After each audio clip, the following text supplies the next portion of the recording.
네, 오후장도 이분과 함께 럭키한 전략 세워보겠습니다. 이 시간 MTNW 김도영 어드바이저와 함께 할게요. 위원님 안녕하세요.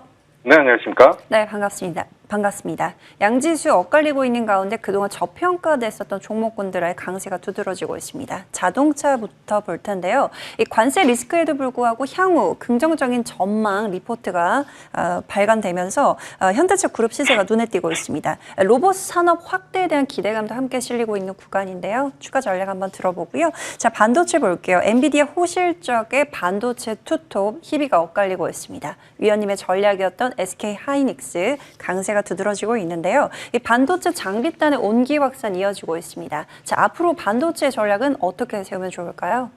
네, 오전 시장에서의 자동차, 오전에 골드만삭스 레포트가 나왔어요. 그를 통해서 오전 시장에서는 조선업에서 HD 한국 조선해양 쪽으로 완전 자금 쏠림, 그리고 자동차 섹터로 자금에 대한 쏠림 현상이 상당히 강하게 나타났다라고 보시면 될 것 같아요. 특히 이제 국내 완성차 기업들은 2026년이죠. 내년부터 이익 상승 사이클이 더 확대된다라고 하는 그런 레포트에 대한 내용. 미국 시장에서 경쟁사들 대비해서 가성비에 대한 파워가 높고 하이브리드 차량에 대한 슈퍼사이클까지 진행됨에 따라서 이제 실적에 대한 믹스 개선을 더욱더 주목하고 부각이 될 수밖에 없는 그런 자리이다라고 말씀드리겠습니다. 여기에 보스턴 다이나믹스를 통한 로봇 산업에 대한 진출 확대 교두보까지 열렸다라고 한다면 오늘 현대차와 기아의 움직임은 충분히 설명 가능한 그리고 납득 가능한 그런 흐름이다라고 볼 수가 있어요. 자, 현대차보다 기아의 상승폭이 조금 더 크게 나타났습니다. 오전장의 수급적인 측면도 상당히 좋게 나타났는데 지금 현재 관세라고 하는 그런 악재는 주가에 대부분 반영이 된 상황이다라고 말씀을 좀 드리고 기아 같은 경우는 연간 EPS에 대한 성장률이 10에서 15% 정도를 기대하고 있다라고 본다면 지금 현재는 이제 바닥에서 이제 전 고점들 특히 이제 박스권과 물량이 쌓여 있는 구간을 돌파할 수 있는 그런 구간에 진입한 것이 아닌가라고 볼 수가 있습니다. 북미 시장에서 경쟁사 대비 가성비로 승부를 확대하는 것을 감안한다면 지금부터 지속적인 상승력을 기대할 수가 있겠다. 이렇게 말씀을 좀 드리고요. 자, 오전에 엔비디아의 실적 발표가 있었죠. 그를 통해서 상승과 성장에 대한 모멘텀, 특히 이제 저는 엔비디아의 실적이 잘 나왔다라고 판단을 하고 실적은 서프라이즈를 발표를 한 것이다라고 판단을 하고 있습니다. 물론 기대했던 데이터 센터 부분에서에 대한 실적이 기대치에 미치지 못했다라고 볼 수가 있는데 이 강력한 성장에 대한 시점보다는 이제는 숙성의 시점으로 진입한 것이다라고 볼 수가 있어요. 특히 이제 그 오픈 AI의 샘 올트먼이 얘기했던 AI 버블론에 대한 것을 젠스왕의 가이던스는 이 AI 버블을 잠재우기에 충분한 그런 코멘트이지 않을까라고 말씀을 드리고요. 특히 이제 루빈 칩셋에 대한 양산 기대감이 굉장히 높아지면서 관련주들, 기판 관련주들에 대한 움직임이 더욱더 좋게 나타나고 있다라고 말씀을 드리고 HBM4 관련해서는 SK 하이닉스의 포지션에 현재 주목도를 높여야 되는 상황이다라고 말씀드릴게요. 이 AI 산업에 대한 폭발적인 성장, 여기에는 반도체 그리고 에너지 산업으로 이어지는 그런 구조를 보여주고 있죠. 제가 말씀드리는 종목은 두산이에요. 두산의 자회사죠. 두산전자의 CCL 부분이 엔비디아에 지금 독점 납품을 하고 있다라고 하는 점.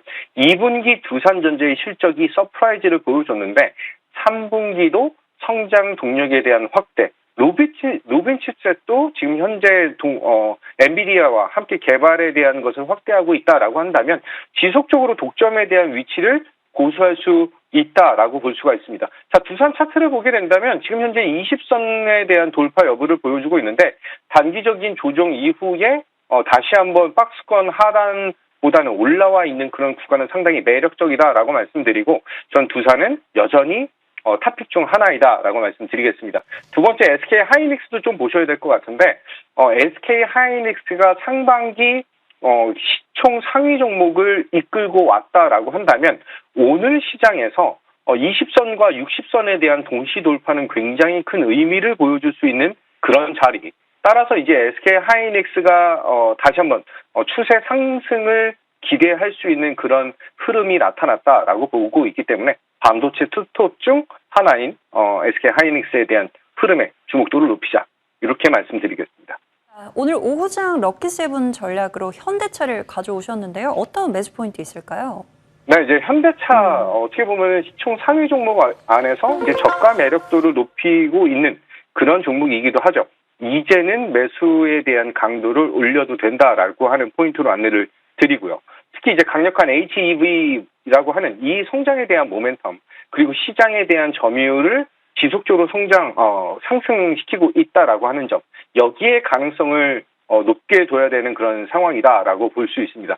현재 가격적인 매력도, 한마디로 밸류적인 매력도가 상당히 높게 나타나고 있는데 PER 기준은 6배 정도 수준, EPS에 대한 연간 성장률이 10에서 15% 정도 나타난다라고 한다면 지금 현재 덩치적인 측면 그리고 보스턴 다이나믹스의 지분 가치 아예 반영이 되지 않은 상황이지 않을까라고 볼 수가 있습니다. 자, 차트적으로 보게 된다라고 한다면 그동안의 하락 추세에 대한 부분을 통해서 관세라든지 여러 가지 악재를 대부분 해소를 했다라고 볼 수가 있고요. 올해 6월달 이제 상반기를 지나고 나서 이제 완전 정배열 구간으로 진입을 한 그런 구간이기도 하죠. 현재부터 저는 1차적인 목표 가격은 25만 원을 제시를 해드리고요. 손절 라인은 20만 원 잡고 대응하겠다. 이렇게 말씀드리겠습니다. 네, 오늘의 럭키세븐 전략은 현대차 받아보도록 하겠습니다. 목표가, 손절가 잘 체크해 보시고요. 자, 위원님 전략들 볼게요. BHI 보겠습니다. 지난주 수요일 재공략을 해주셨던 전략인데요. 전략 대시 2거래일 만에 목표가 달성에 성공하기도 했습니다. 자, 목표가를 6만 5천 원으로 상향 조정해 주셨는데 그 전략 유효한지 여쭤보고요. 저 HD 현대중공업 보겠습니다. 지난 7일 전략이었죠. 미포와 합병 이슈로 급등세를 보이고 오늘은 변동성을 보이고 있습니다. 자, 추세 이탈은 없거든요. 보유하신 분들 추가 전략 들어볼게요. 네, BHI는 8월 20일 날 다시 한번 눌림목 공략을 통해서 우리가 다시 한번 에너지 산업에서의 강한 상승을 보여줄 수 있는 그런 종목을 공략해야 된다라고 안내를 드렸죠. 이 구간에서부터 신고가에 대한 플레이가 계속해서 나타나고 있는데 차트를 잘 보시면 지금 현재는 5일선을 계속해서 지지 여부를 받고 재상승에 대한 동력을 보여주고 있다라고 하는 점, 트레이딩 관점으로도 대응이 가능하다라고 말씀을 좀 드리면서 목표 가격은 계속해서 6만 5천 원을 제시를 해드리는데 이격이 생각보다 이제 좀 벌어지기 시작한 그런 구간이다라고 말씀드리면서 제가 안내드렸던 8월 20일 날 매수를 하신 분들은 이제는 비중에 대한 조절이 필요한 그런 구간, 수익을 일부분 챙기면서 전략적으로 대응하자라고 말씀을 드리고요. HD 현대중공업 같은 경우는 목표 가격을 55만 원으로 안내를 드렸는데 오늘 NXT 시장에서 55만 원을 돌파하는 그런 모습이 나타났습니다. 순간적으로 56만 원을 찍은 거 말고 이후에 바로 한 5분, 7분 정도 뒤에 55만 원을 다시 한번 터치를 하면서 충분히 매도할 수 있는 그런 구간적인 시간적인 측면을 줬다라고 한다면 8월 초반에 대한 공략 포인트, 지금 현재는 차익 실현 매물이 굉장히 강하게 나타나고 있다라고 볼 수가 있고요. 눌렸을 때에 대한 제 공략 포인트, 레포트 상으로는 57만 원 정도에 대한 레포트가 나왔는데 현대 미포와에 대한 시너지까지 감안한다면 저는 중기적인 관점으로는 65만 원까지 볼 수 있다라고 말씀드리면서 오늘의 음봉, 오늘 매도를 못하신 분들은 조금 시간적인 여유를 두고 대응을 하셔야 된다라고 말씀드리고 저는 20일 정도 수준, 21선 정도까지 다시 한번 눌리면 재공략이 가능한 그런 종목이다. 이렇게 말씀드리겠습니다. BHI는 수익은 일부 챙기고 남은 비중 6만 5천 원까지 수익률 극대화해 보도록 하고요. HD 현대중공업은 21선까지 밀렸을 때 다시 한번 재공략도 가능하다. 중기적인 호흡으로 65만 원까지 목표가 설정을 해주셨습니다. 극대화해 보도록 할게요. 네, 지금까지 MTNW 김도영 어드바이저와 함께했습니다. 말씀 고맙습니다. 감사합니다.